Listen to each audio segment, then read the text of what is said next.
Hi future homeowners! So nandito tayo sa second project ni Royal Properties, ang Hiraya Heights dito sa Barangay Kayumengay. And tiningnan natin yung site update dito. So for 80% na yung development dito sa site, and I think dito ako nakatayo sa may part ng main road papunta sa ito Hiraya Heights. Then dito kasi sa kabila yung Hiraya Place.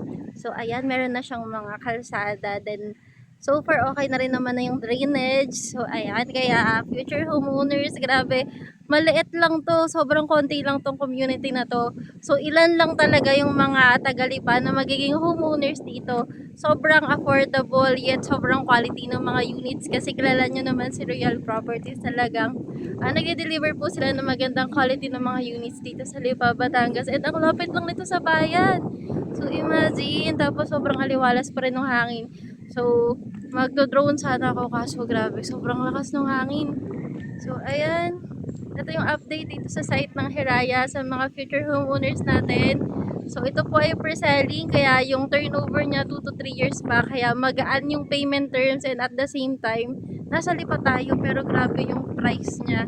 Yung katabi pa natin ng mga subdivision plus yung accessibility natin sa city proper, sobrang lapit lang po.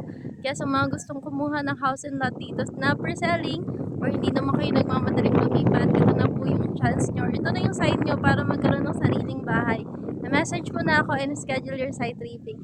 See you and happy house hunting!